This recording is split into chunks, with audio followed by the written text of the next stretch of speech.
Hello everyone. So today we are going to start the chapter 2. In the previous chapter we have seen the features of Indian economy on the eve of independence. Today we are going to see the feature of Indian economy since independence. So let's start. The term Indian economy is the outcome of two words, that is Indian and the economy. And economy are all the activities and arrangements which the citizens of a country either individually or collectively undertake to satisfy their wants. And these wants are food clothing and shelter means economy उस चीज़ को कहते हैं जिससे कि वहाँ के रहने वाले लोग अपने वांट जो मेन ज़रूरी चीज़ें हैं उससे अपने उपलब्ध करवाते हैं, जैसे कि भोजन हो गया, क्लोथिंग हो गया, वो कपड़े हो गए, रहने की जगह हो गए.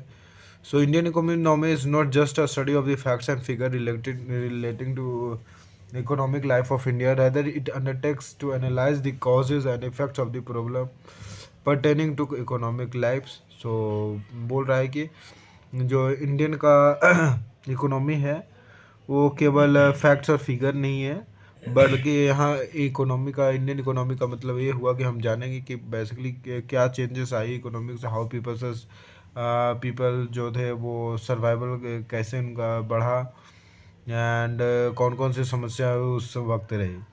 So nature of Indian economy becomes clear from the study of following features.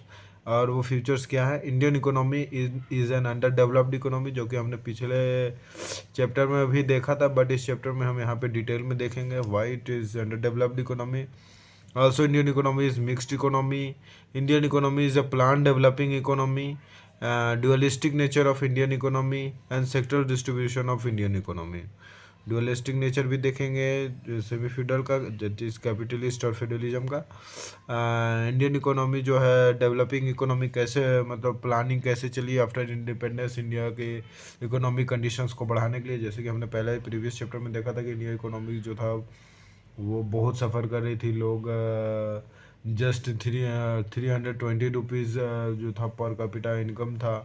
सो कैसे प्लानिंग हुआ कि उसके इंडिपेंडेंस के बाद क्या क्या चेंजेस लिए गए. हमने ये भी देखा था कि इंडिपेंडेंस के बाद जो 300 करोड़ का जो लाइबिलिटी था पाकिस्तान ने नहीं चुकाया. बहुत सारे जो स्टेट्स थी इंडियंस की जो कि बेसिकली जो एग्रीकल्चरल स्टेट थी वो सारी पाकिस्तान में चली गई. जो अच्छी मार्केट थी, जो डेवलप्ड मार्केट थी जैसे कि कराची, लाहौर, वो भी पाकिस्तान में चला गया. एंड इंडिया का पॉपुलेशन जो था 80% था, जबकि ज़मीन बस ओनली 72% था इंडियन के पास. So how this factors have influenced Indian economy we have seen. Now देखते हैं how planning worked. So let's start with the India economy is an underdeveloped economy. So इससे हमें पता चलेगा इंडियन इकोनॉमी के बारे में. तो Indian economy is under developed economy because per capita income of some countries of the world like America, England, Japan etcetera is much higher than that of the some other countries like India, Pakistan, Sri Lanka, Bangladesh etcetera. बोलने का मतलब ये है कि जो पर capita income है, जो डेवलप्ड कंट्रीज़ का पर कैपिटा इनकम है बहुत ज़्यादा है एज़ कम्पेयर टू जो डेवलपिंग कंट्री है, अंडर डेवलप्ड कंट्री है जैसे कि पाकिस्तान, इंडिया, श्रीलंका का. Economies of former countries are called developed countries, जो कि अमेरिका, इंग्लैंड, जापान जो है वो हायर पर कैपिटा इनकम होने के कारण इनका जो है वो डेवलप्ड इकोनॉमी कहलाती है. एंड बाकी जो बच गई वो अंडर डेवलप्ड इकोनॉमी है. सो theory, let's see the theory of under development. Theory, दो थ्योरी है जो कि अंडर डेवलपमेंट को डिफाइन करती है. Number 1 is theory of vicious circle of poverty. Vicious means जो अंतहीन सर्कल हो गया, वो है पॉवर्टी का. जो according to Nurkse the main cause accounting for under development of this economy is the vicious circle of poverty found there in. Means इनका कहना है, नक्शे का कहना है कि जो अंडर डेवलपमेंट जो इन कंट्रीज का अंडर डेवलपमेंट का जो मेन कारण है वो है पॉवर्टी का. पॉवर्टी के कारण जो विशियस साइकिल राइज हो रहा है वो है क्योंकि जो इनका कहना है कि जो कंट्री गरीब है वहाँ पे एजुकेशन नहीं होगी तो अगेन एम्प्लॉयमेंट नहीं जनरेट होगा, अगेन पर कैपिटा इनकम कम रहेगा, पर कैपिटा इनकम कम है, मीन्स लोगों के पास पैसे कम है। देन अगेन फिर जो बेसिकली अर्निंग है उसके फूड्स के लिए जो इनफ एक्सपेंडिचर है उनके पास नहीं रहेंगे, तो फिर से लोग गरीब हो गए। सो बेसिकली उनका नक्शे का कहना था कि ये इस तरीके से विश्व साइकिल वर्क करती है। Such economies are affiliated means ग्रसित है with low income, low saving, low capital and low productivity. All these have a circular see vicious circle. Low income है तो लो सेविंग है, लो सेविंग है लो इन्वेस्टमेंट है, लो प्रोडक्टिविटी है, अगेन लो प्रोडक्टिविटी है, world's को कुछ प्रोडक्टिविटी प्रोवाइड नहीं कर रहा था, फिर से लो इनकम है। So that's the vicious circle working. Number second theory है theory of low income level equilibrium. So ये जो टर्म था लो इनकम लेवल इक्विलिब्रियम, ये प्रोफेसर हार्वे लेविनस्टीन के द्वारा कॉइन किया गया था to explain the obstacle in the way of economic development of under developed countries. So basically low income level equilibrium ने प्रोफेसर हार्वर्ड लेविनस्टीन ने इसलिए ईजाद किया ताकि ये डिफाइन किया जा सके या ये एक्सप्लेन किया जा सकता है कि अंडर डेवलप्ड कंट्रीज़ के जो मतलब डेवलप्ड होने में क्या रुकावटें आती है। इस थ्योरी के अनुसार equilibrium of under developed economy should be treated as unstable equilibrium, क्योंकि उनका बोलना था कि जो अंडर डेवलप्ड इकोनॉमी है उनका इक्विलिब्रियम अनस्टेबल होता है। When a change is affected in the equilibrium of the under developed economy, the very forces which have a tendency to increase per capita income create certain condition directly और indirectly as a result of which per capita income begin to fall. अगर कोई factor जो कि equilibrium को affect कर रही है तो कुछ ना कुछ ऐसा हो ही जाएगा जिससे कि पर कैपिटा इनकम डिक्रीज हो जाएगा लोगों को।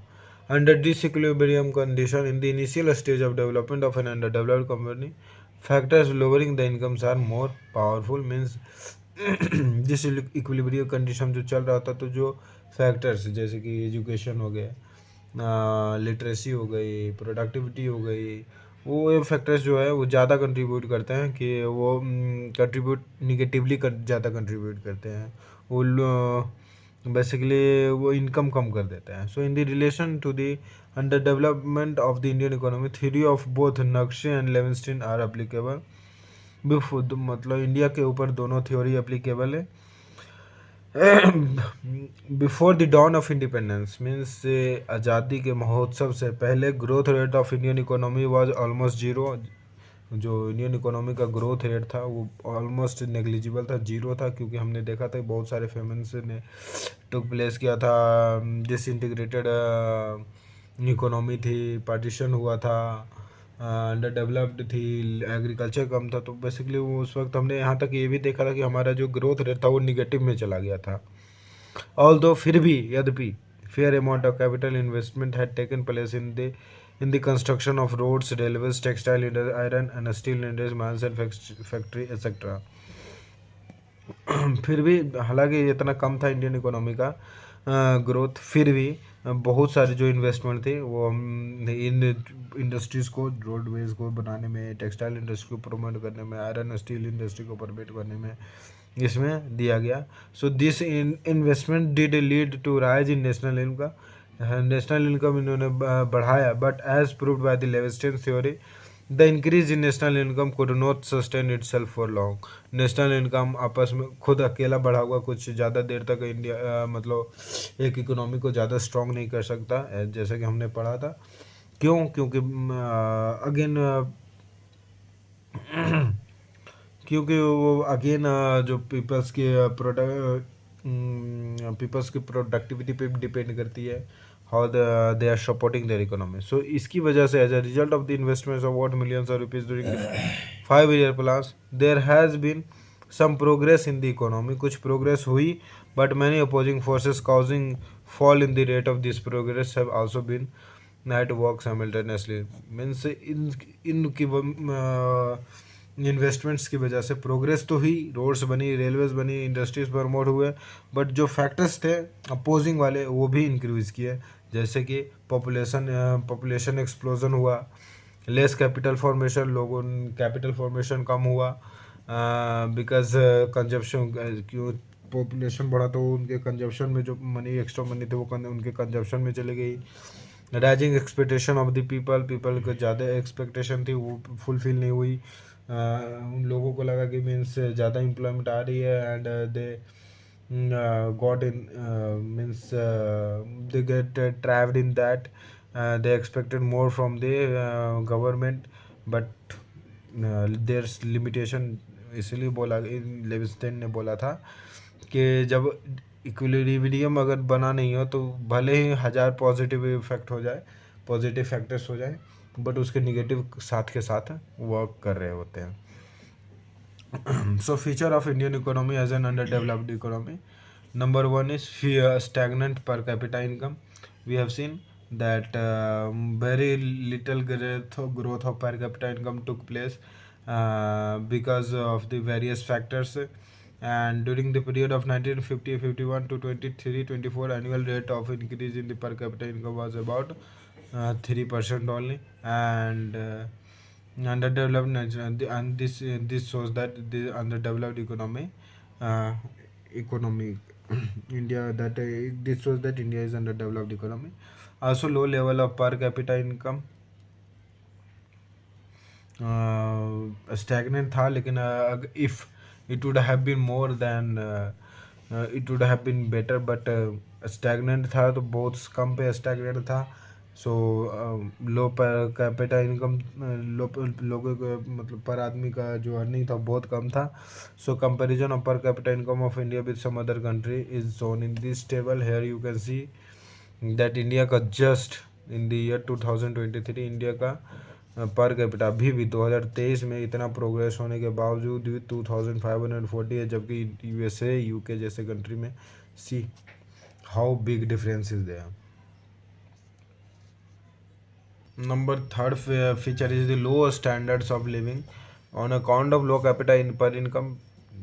बेसिक सी बात है, अगर लोगों के पास इनकम कम है तो वो लिविंग के स्टैंडर्ड्स तो कम होंगे ही। बेसिकली यहाँ पे कंपैरिजन से समझ सकते हैं कि जो एवरेज इंटेक था कैलोरी का वो 2496 कैलोरी पर डे था ऑफ इंडियंस इन 1999, जबकि अदर्स कंट्री में और जो कि डेवलप कंट्रीज़ का था वो 3400 कैलोरीज, मीन्स 1000 का कैलोरीज का गैप था। It means even the food need was not satisfied। So various low standard of living was there, unequal distribution of income and wealth। So in India, on the one hand, per capita income is low, on the other hand there is large inequality in the distribution of wealth and income। Means per capita income कम है, लेकिन कुछ ऐसे भी हैं जो पर capita income हमारा निकला 320 रुपीज़, बट कुछ है पीपल्स ऐसे भी, पुअर पीपल ऐसे भी हैं जिनका जस्ट मीन्स इस ये हिस्सा मिलता ही नहीं। उनका बेसिक से होगा 100 या 50 rupees per day, because this were of the rich persons also. Per capita income is total income, most of the total incomes were of the richer people. So that's why it is saying that it was not distributed properly, wealth and income was not distributed properly। And according to World Development Report 2024, in India the poorest 10% of the population goes only 3.3% of national income। just 3.3% जो था poorest का वो मिलता था, and जो great richest 10% है उनको 25.6% of national income वो कंज्यूम करते थे। So see how big difference is that। It may be noted that in many countries of the world like Japan, America, England, due to inequality in the distribution of wealth and income, rich people saved large parts of their income and invested the same to increase capital formation। but in मतलब यहाँ पे कहने का बात ये है कि हाँ दूसरे देशों में भी बेसिकली वो होता है ना, इरेगुलरिटी इनक्वालिटी है कि हाँ रिच के पास ज़्यादा पैसे हैं, बट रीच के अमीरों के पास ज़्यादा पैसे हैं तो वो क्या करते हैं, वो कैपिटल फॉर्मेशन में इन्वेस्ट करते हैं। बट इंडिया में जो है वो ऐसा नहीं, क्योंकि लोग जो है वो रिलीजियस पे खर्च कर देते हैं, गोल्ड ज्वेलरी पे खर्च कर देते हैं इंडिया में। बेसिकली कैपिटल फॉर्मेशन पे ज़्यादा जोर नहीं दिया गया, या क्योंकि उनको पता भी नहीं है. Number fifth feature of Indian economy as underdeveloped economy is that excessive dependence on agriculture. We have seen that India was highly dependent on agriculture sector. According to NSSO, National Sample Survey Office, 42.6% of the population depended on agriculture. In 23-24, agriculture contributed about 16.6% of in national income. Means 46% जो है agriculture पे depend कर रहे हैं, just 16.6% national income में contribute कर रहे हैं. एंड वेयर एज इसके विरोध में just 53.8% population engaged in non agriculture and they are contributing to 83.4% of national income. So basically, it clearly proves that productivity of agriculture labor is far less than productivity of non-agricultural labor. Lack of proper industrialization means rate of industrialization development has been very slow in India. Many important industries are lacking in India, although in the post-independence era, many consumers good industries like textile, sugar, pharmaceutical, etc. have developed sufficiently. Yet basic and producer good industries like machine tool industry, chemical industry, fertilizer industry, etc. have not been developed satisfactory because we have seen various factors, and of these one of the factors were British policy of destroying Indian factories and promoting their own industries in products to be sold in India. Also, lack of proper banking facility means banking facility was not there, due to which the people's farmers जो थे वो जमींदार से rent लेते थे, loan लेते थे, and they have to पे हाई रेट ऑफ इंटरेस्ट, जिसके कारण अगेन सारी जो बेसिकली वेल्थ है जो एकोमुलेट हो गई रिचर पीपल के साथ चलती चलेगी, and that's why leads to under development. Also less development of means of transport कम थे. हमने कम पिछले चैप्टर में देखा था कि just very few roads there, just certain kilometers of roads were there, and that those were not enough to satisfy the needs of the peoples. Also, due to lack of this transportation facility, जो farmers थे वो उन्हें मजबूरन सस्ते दामों पे गांव में ही प्रोडक्ट्स बेचने पड़ते थे. वो बाहर मेन मार्केट में नहीं जा सकते थे, एक्सपोर्ट नहीं कर सकते थे. So again this leads to this underdevelopment of Indian economy. Number 9 is pressure of population. कि हमने अभी देखा था कि इन्वेस्टमेंट के मिलियंस ऑफ इन्वेस्टमेंट के बाद जो इंडियंस का ग्रोथ हुआ था, but due to population explosions अब जो कैपिटल बनने का जो अर्निंग हो रही थी वो कैपिटल बनने की बजाय न्यू पॉपुलेशंस को फीड करने में चली गई, एंड दैट्स वाई पॉपुलेशन का जो था प्रेशर था, एंड हाई डेथ रेट और बर्थ रेट था, and due to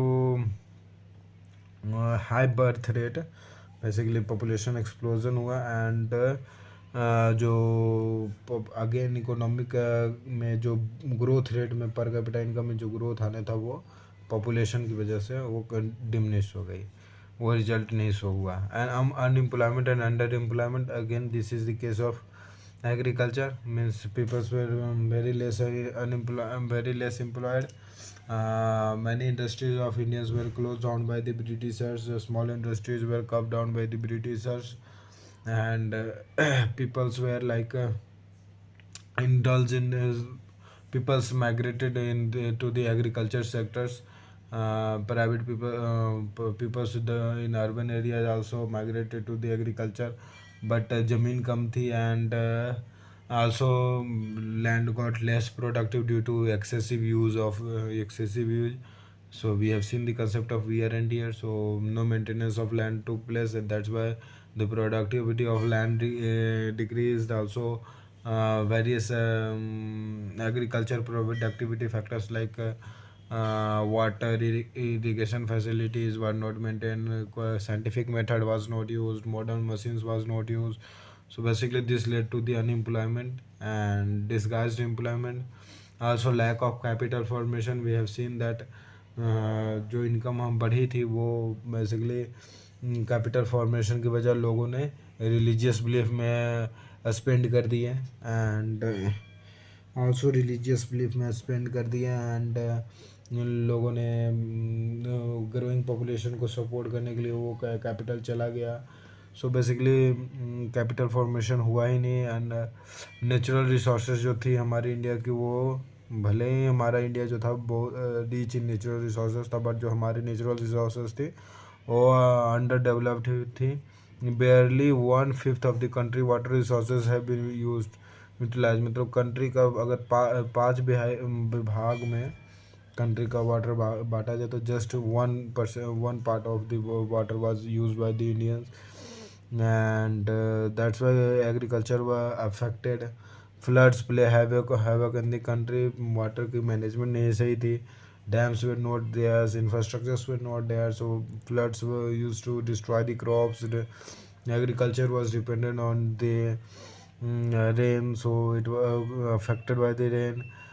India has not been able to utilize fully its mineral wealth like iron, coal, petrol, mica, etc. So India was not able to use this, so that's why in the developed natural resources, shortage of able and efficient entrepreneurs.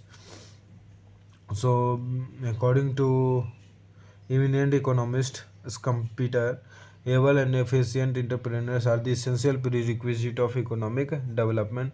But Indians क्योंकि literacy कम थी तो entrepreneurs ने India में proper नहीं थे and यहाँ जो entrepreneur थे भी तो वो जल्द से जल्द अमीर बनना चाहते थे. कुछ भी चाहे बैड मेथड हो, शॉर्ट टर्म अर्निंग हो, वो लॉन्ग टर्म अर्निंग नहीं देखते थे. दैट्स वाई एबल और एफिशिएंट एंटरप्रेनर की हमारे अंदर कमी थी. जैसे कि अभी हम देख सकते हैं डेवलप्ड कंट्रीज़ में why these countries have developed, because there are a great role played by these entrepreneurs in the development of those countries. So चूँकि इंडिया के पास नहीं थी, that's why India lacked this development. Also outdated social institutions like caste system, joint family system, law of succession, customs, religious rights, ये सब में पैसे बहुत खर्च होते थे एंड जो इंस्टीट्यूशंस थे वो कैपिटल फॉर्मेशन नहीं प्रोवाइड करते थे, एंटरप्रेन्योरशिप लोगों में नहीं जगाते थे. So this resulted in the modern techniques are not. इसकी वजह से मॉडर्न टेक्निक जो था वो अडॉप्ट नहीं किया जाता था इन रिलीजियस बिलीव्स की वजह से एंड जो कंट्री का रिसोर्सेज था वो वेस्ट कर दिया जाता था. Also low grade human capital, चूँकि लेस लिटरेसी रेट थी, पोवर्टी थी, तो ह्यूमन कैपिटल जो था वो बहुत कमज़ोर था. Poor technology, we have seen that machines were imported from the other countries. Machines were imported from the other countries. They were high cost. High yielding variety of seeds and chemical fertilizers were not used. Modern machines for agriculture was not used. So poor technology also proved to be the one of the factor for making the India as the underdeveloped economy. Also dualistic economic structure. Dualistic economic structure is कि एक तरफ तो high developed sector है, दूसरी तरफ subsistence sector है. Means कहीं पर तो सेक्टर बिजनेस की जा रही है बड़ी बड़ी एंड कहीं जैसे एग्रीकल्चर सेक्टर वहाँ पे केवल सब्सिस्टेंस के लिए फार्मिंग हो रही है. So dualistic economic structure disturbed the main goals. Also feature of let's see the feature of Indian economy as a mixed economy. So basically according to Lord Keynes, mixed economy is the one that has merits of both capitalism and socialism. Means socialism का भी merit हो और capitalism means the economy based on capitalist, like 10 आदमी से काम करवा के हम अर्निंग करवा रहे हैं, अपना अर्निंग कर रहे हैं.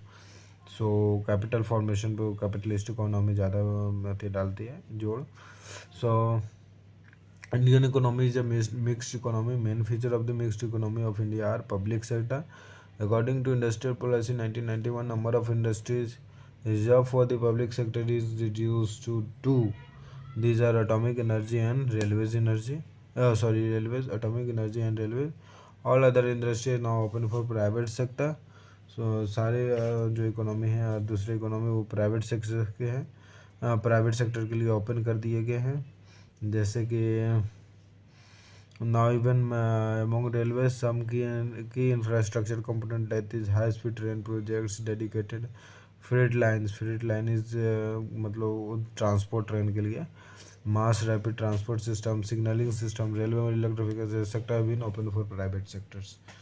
Yes, प्राइवेट सेक्टर्स के लिए खोल दिए गए हैं. Licence sectors like 5 industries are required license for opening: alcohol, tobacco, defense equipments, industrial explosive and hazardous chemical. Third sector is private sector. So except 2 industries for the public sector, all other industries are open for the private sector. 2 industry कौन से public के हैं? atomic energy and railways. बाकी इसके अलावा सारे जो है प्राइवेट सेक्टर्स के लिए ओपन है. And however, फिर भी to promote the welfare of poor middle classes for the proper economic development of the country, the government has adopted the following 3 measures to control the private sector. Because private sector को control करना इसलिए ज़रूरी है because private sector just watch of their take a eye on their profit making. So to prevent the again disruption, disgradation of the Indian peoples, these policies are made. Number 1, Industrial Development and Regulation Act 1951. So under this act, the government controls the private sector industry in a manner that it may not be possible for private sectors to exploit the people and the labor of its vested industry. Also development of cooperative sector, in order to further the economic development of poor and middle classes, cooperative sector has been set up. Cooperative sector is like 4 or 5 people come in and then start their economy. So this cooperative sector also production reserved for small scale industry. So with a view to removing unemployment and inequality in the distribution of wealth and income, a special encouragement is being given to the development of small and cottage industry. Under policy initiative in SSI sector in March 2000, production of 20 items were reserved for small sectors. So now let's see the feature of Indian economy as a planned developing economy. So under the dynamic leadership of late Prime Minister Jawaharlal Nehru, India adopted the path of economic planning in order to achieve the goal of rapid economic development. So 5-year plans it was economic plan development plan was on the basis of 5 year, मतलब 5 साल के अनुसार से divisions के अनुसार से plan बनाया गया. एंड अभी तक का up to 2012 and 17 12th 5-year plan has been, मतलब 12वीं प्लान ईयर 12th जो 5-year प्लान था वो इम्प्लीमेंट हो चुका था 12 से 17 तक. So progress made by the Indian economy during the period of planning is discuss as under. मतलब हम देखेंगे कौन कौन से प्रोग्रेस जो हुई वो मतलब बनाई गई. नंबर 1 इज इकोनॉमिक डेवलपमेंट और increase in national income. So basically जो नेशनल इनकम में बढ़ोतरी जो है वो एक साइन है इकोनॉमिक डेवलपमेंट का. अगर नेशनल इनकम बढ़ रही है it means that economic development is taking place. And जो हमारा इकोनॉमिक का प्लानिंग का पीरियड से पहले का जो समय था उसमें जो हमारा रेट ऑफ इंटरेस्ट था, just growth of rate of interest जो था, ग्रोथ जो था, सॉरी रेट ऑफ इंटरेस्ट नहीं मीन्स जो रेट पे ग्रोथ हो रही थी वो था just 0.5% per annum. After the Indian मतलब जब Indian economy was there for a stagnant economy. अभी हमने पिछले चैप्टर में पढ़ा था कि स्टैग्नेंट इकोनॉमी किसे कहते हैं. स्टैग्नेंट इकोनॉमी वो इकोनॉमी होती है जिसमें ग्रोथ ना के बराबर इन पर कैपिटा इनकम और नेशनल इनकम ग्रोथ ना के बराबर हो रही होती है. So during the economic planning period national income has increase at an average rate of 5.1% per annum at a constant price from the period of 1950-51 to 23-24. Main से बोला जा रहा है कि इकोनॉमिक जो 5 ईयर प्लान से जो पहले की ग्रोथ थी वो जस्ट थी 0.5%, but after the 5 years plan, implementation of the 5 year plan और starting of the 5 year plan, जो ग्रोथ रेट देखेगी वो एवरेज ग्रोथ रेट अभी 1951-56 से लेके अभी तक का 2023 टू 24 एवरेज जो गया है वो 5.1% ग्रोथ रेट गया है। हालांकि ग्रोथ रेट जो 21-22 में इन 2020-21 जो थे वो -7% चला गया, and it was because of the economic ill effect of कोविड-19। जैसा कि हम जानते हैं 21-22 में कोविड-19 आया था। इन 2022-23 and 23-24 growth rate in national income was 6.8% and 8.3%। ये हालांकि एवरेज हमने अभी ये देखा 5.1% जो था वो एवरेज निकला फ्रॉम 1951 टू 2022-24 लेकिन इन particular year of 22-23 6.8% was the national growth rate in national income, and of 23-24 8.3% was so और सो ये जो और मतलब year wise plan wise basis पे ये जो हमारा ग्रोथ रेट दिया गया, जैसे 12 प्लान तक का 6.9%, उसके बाद 20-21 में हमारा कोरोना पीरियड आया, कोविड-19 आया, इसलिए 7 माइनस में चली गई 7.5, फिर 21-22 में ग्रोथ की 8.6, 6.8 and 8.3। So basically in recent year जो अभी हाल फिलहाल को जो रिसेंट ईयर जो growth rate of GDP gross domestic product of China and India has been highest in the world. China और इंडिया का जो ग्रोथ रेट रहा है वो वेरी हाईएस्ट रहा है।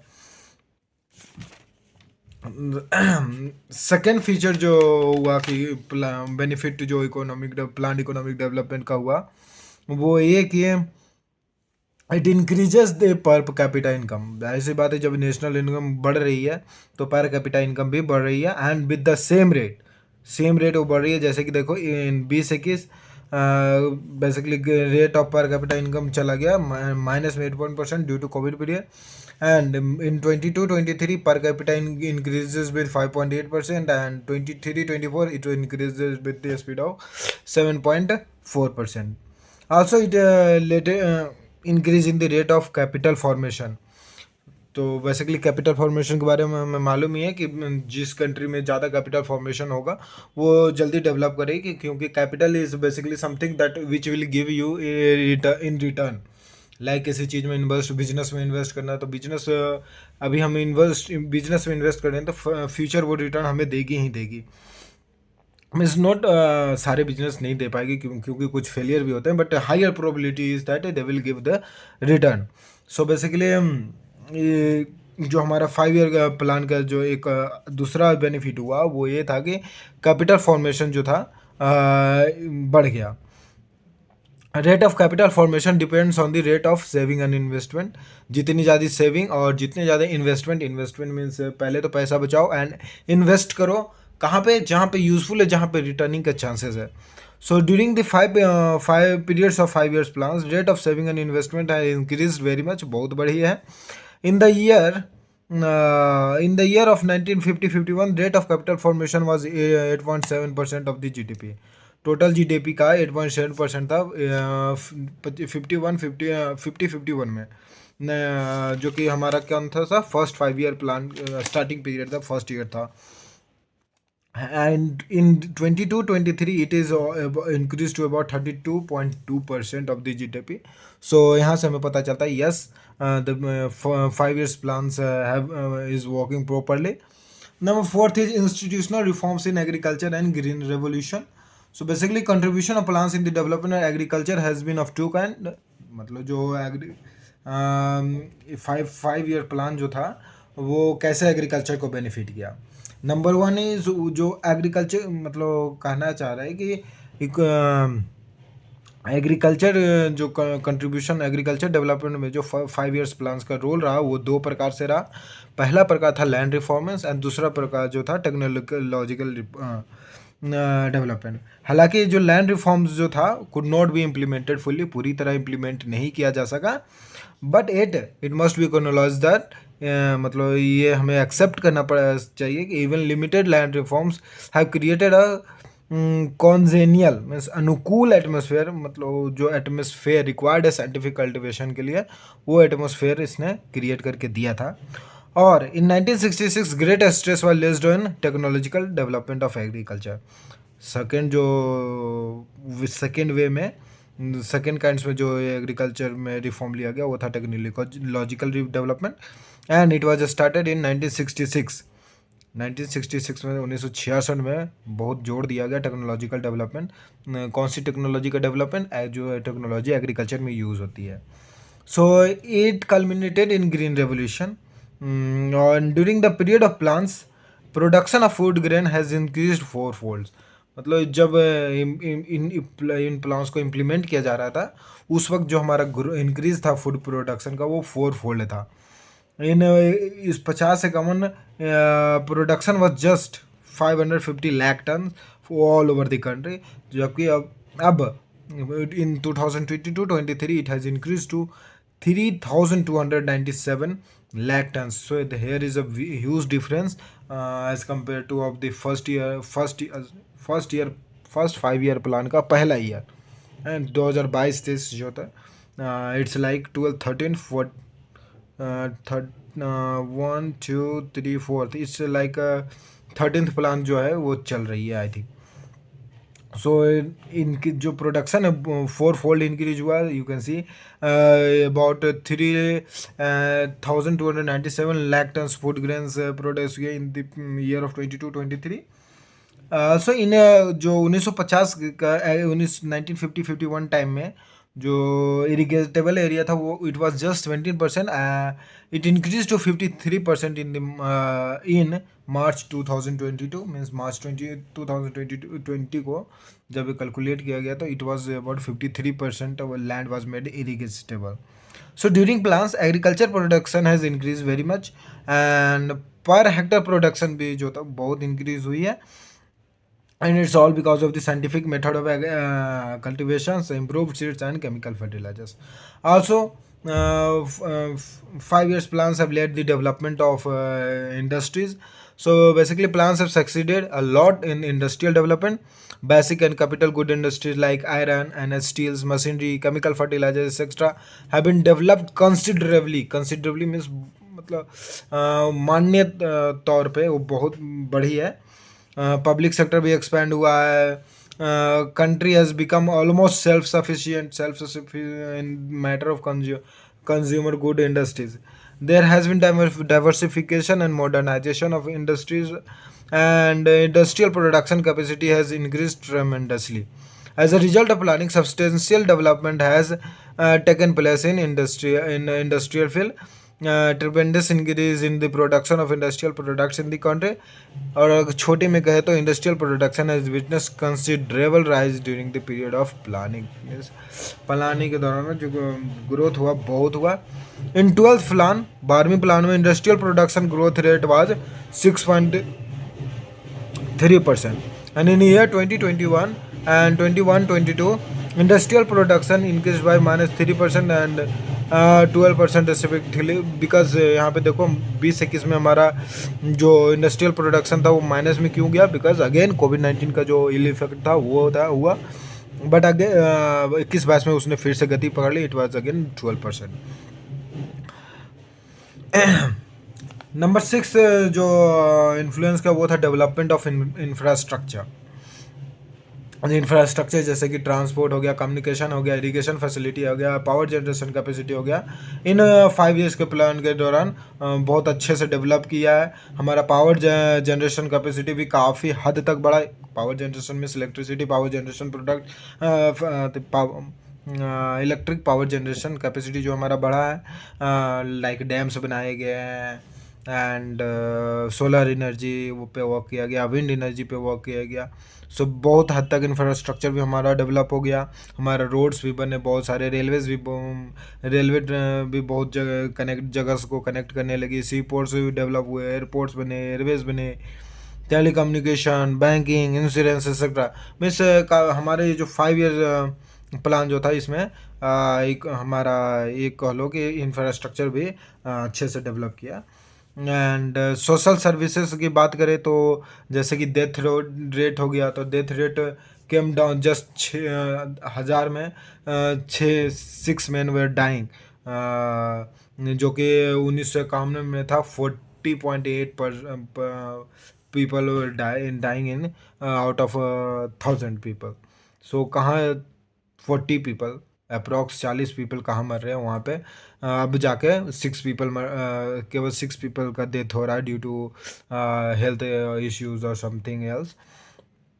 एवरेज एक्सपेक्टेंसी ऑफ लाइफ जो था वो 1951 में जस्ट 33 ईयर्स था, but in 2020 it become to 70 years. बहुत सारी डिजीजेस जो थी जिसके कारण लाइफ एक्सपेक्टेंसी हमारी घट रही थी, उसे मीन्स इरेडिकेट कर दिया गया। रिसर्च जो हमारा था वो ढेर सारी रिसर्च सेंटर क्रिएट की गई है। Education, number of schools going students and increased in many folds. Number of colleges, university, professional colleges, management institute has increased significantly, काफ़ी हद तक बढ़ी है। आल्सो हेल्थ केयर में भी जैसे कि हमने अभी बोला कि बहुत सारे जो डिजीजेज लाइक पोलियो हो गए, वो मॉस्किटो से जो निमोनिया टाइप से डिजीज हो गए हैं, इन चीज़ों के कारण जो पहले डेथ होती थी, न्यूट्रिशन की कमी से जो डेथ होती थी पहले, वो due to development in the health infrastructure वो सारी मिनिमाइज हो गई। इसके कारण हमारा डेथ रेट भी घटा, एवरेज लाइफ एक्सपेक्टेंसी भी बढ़ी। फिर अब जब लोग सिक्योर हुए हैं तो उन्होंने रिसर्च में भी काफ़ी हद तक अपना रोल प्ले किया। एजुकेशन में लोग पढ़ने जाने लगे। सो बेसिकली सोशल सर्विसेज भी हमारी बढ़ी। एम्प्लॉयमेंट जो थी वो भी बढ़ी। Number 8 point is increase in employment. So employment भी बढ़ी है, और एम्प्लॉयमेंट बढ़ाने के लिए जो सरकार ने कदम लिया था वो जैसे कि लाइक नरेगा जो नेशनल रूरल एम्प्लॉयमेंट एक्ट है, अर्बन में अर्बन एम्प्लॉयमेंट करके एक स्कीम है, वो भी मतलब बहुत सारी एम्प्लॉयमेंट जनरेशन स्कीम्स जो थी अर्बन और रूरल एरिया में चलाई गई, and this helped in employment of the rural population, urban population also. Due to this employment हमारा अगेन बात घूर फिर के आती है that it leads to the development of capital formation, people's gets secured। जो हमारा डिस्गाइज्ड एम्प्लॉयमेंट था एग्रीकल्चर में वो कम हुआ। सो नंबर 9 जो हुआ वो मॉडर्नाइजेशन। सो बेसिकली मॉडर्नाइजेशन ये है कि मॉडर्न टेक्नोलॉजी का यूज़ करना। So with the growth of education, with the growth of research, जो हम 5 ईयर्स प्लान में के दौरान ये एफर्ट लगाया गया कि agriculture, industry sector infrastructure sector को ग्रोथ दिया जाए, जिससे कि क्या हुआ कि reduction in capital output ratio in the economy. Capital output ratio ये है, capital output ratio means less output पे लेस कैपिटल पे highest output, capital output ratio. तो लेस कैपिटल पे अब हाईएस्ट आउटपुट मिल रही है because of modernisation, various best technologies which is beneficial have started been using. Number 10 is export promotion, diversification and import substitution. So during planning period, exports have not only significantly but also has been diversification of export item took place। Means जब ये 5 year planning period start हो, जैसे कि हम पहले जानते हैं कि हमारा जो एक्सपोर्ट था वो बहुत कम था during the British period, British rule as compare to imports, क्योंकि ये सारे फैक्टर्स जो थे ये जो चीज़ें थी वो ब्रिटिश के द्वारा उठाई गई स्टेप्स के फैक्टर्स थे। वो हमारा जो ऑल लाइक हमें डी प्रोमोट किया एक्सपोर्ट करने से, high by applying tariffs and all.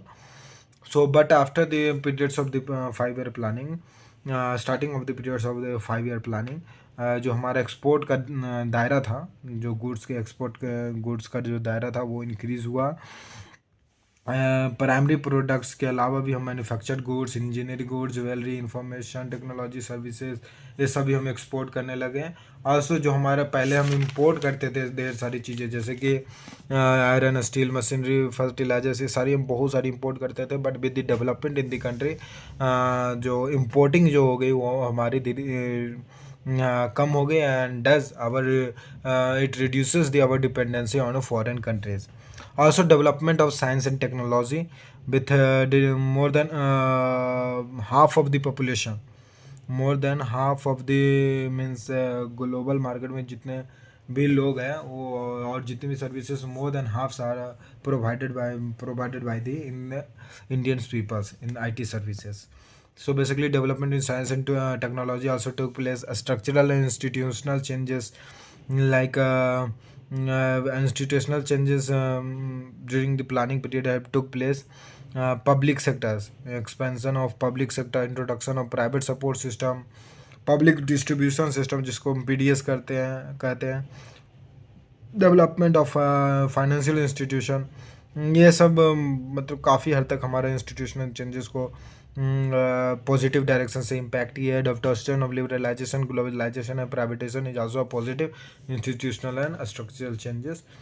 Liberalisation, globalisation और प्राइवेटाइजेशन जो है वो एक तरीके से पॉजिटिव है, because it helps in the capital formations.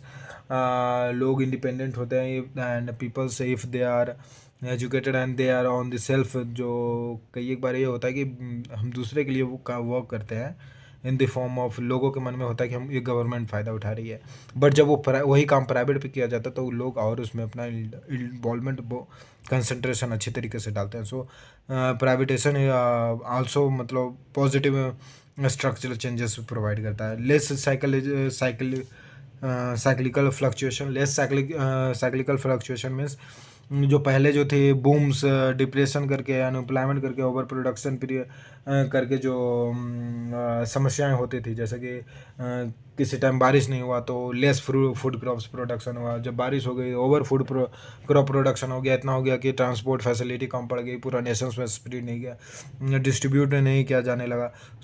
कभी कभी इंडस्ट्री की बात करें तो कभी कभी इंडस्ट्री में हाईएस्ट मतलब प्रोडक्शन हो गया, एंड कभी कभी लोवेस्ट प्रोडक्शन हो गया। So due to planning, economics planning, ये सारी जो चीज़ें थी वो सारी के सारी कंट्रोल में आने लग गई, एंड जो हमारा फ्लक्चुएशंस था वो बहुत हद तक कम गया। So basically economic planning is instrumental in bringing about and maintaining economic stability. So ये जो हम फर्स्ट 5 years प्लानिंग जो पीरियड्स रहे, प्लानिंग 5 years प्लानिंग पीरियड्स जो रहे हैं, उसके दौरान जो इकोनॉमिक प्लानिंग पे भी मतलब कंसंट्रेशन दिया गया था, एंड ड्यू टू विच एक स्टेबिलिटी डेवलप हुई, और सारे इकोनॉमिक एक्टिविटी के बीच में प्रॉपर कोऑर्डिनेशन जो है वो डेवलप गया। ऑल्सो प्रोडक्शन जो थी वो अकॉर्डिंग टू नीड्स किए जाने लगे, needs oriented production of goods and services. In economic planning the planning authority formulates the plan. Planning authority क्या करता है, प्लान को बनाता है। It coordinates natural, human and physical resources in such a manner that resources are properly utilize. Planning authority क्या करता है, natural, human और फिजिकल रिसोर्सेज के यूज़ के बीच में कैसे यूज करना है, कैसे प्रॉपर्ली यूटिलाइज करना है, इसके बीच में वो कोऑर्डिनेशन क्रिएट करता है, एक वे बताता है ताकि वो अच्छे से प्रॉपर तरीके से यूटिलाइज हो सके और हमारी इकोनॉमी को डेवलपमेंट में कंट्रीब्यूट कर सके। सो ये we know about the balanced balance, how important that things should run in balance, ये हमें जानकारी पता है। also balance economic growth, securing balance regional and sectoral growth, sectoral growth जो था इकोनॉमिक प्लानिंग के अनुसार लिया गया, कंट्रोल में किया गया। इन वेरियस जो अनबैलेंस्ड इकोनॉमिक ग्रोथ थी उसे बैलेंस्ड बनाई गई, और इसका एडवांटेज क्या है, that agriculture development, proper industrialisation and reduction in poverty, increase in demands of goods and services of one sector by a person of the other sector etcetera. So basically इसमें ये हुआ कि जब एक से दो सेक्टर मतलब प्रोडक्शन के बीच में जब बैलेंस लाई गई, तो जब सेकेंड सेक्टर को रिक्वायरमेंट होती थी तब फर्स्ट सेक्टर प्रोड्यूस करती थी. सो बेसिकली बैलेंस मतलब बना रहा है, जैसे कि हमने साइकोलॉजिकल फ्लक्चुएशन में पढ़ा कि like stability, economic stability provide की. Also right use and conversation of natural resources. Means जो नेचुरल रिसोर्सेज जो थे, पहले क्या होता था कि we have seen about this slash and burns, slash and burn agriculture. लोग स्लैश एंड बर्न एग्रीकल्चर में फॉरेस्ट एरिया जला के उसके बाद कल्टीवेट करते थे एंड फिर देन छोड़ के चले जाते थे. So this type of activities were like जो बैलेंस होती थी, सही से नेचुरल रिसोर्सेज का यूज़ नहीं हो पाने के कारण, प्रॉपर यूटिलाइजेशन होने के नहीं कारण, जैसे कि शुरुआत में स्टीम इंजन्स आई थे, फिर कोल इंजन आई तो रेलवेज में ढेर सारी ओनली कोल पे बहुत सारी इंडस्ट्री उस टाइम पे रन करने लगी जब कोल का इंडिया में आया.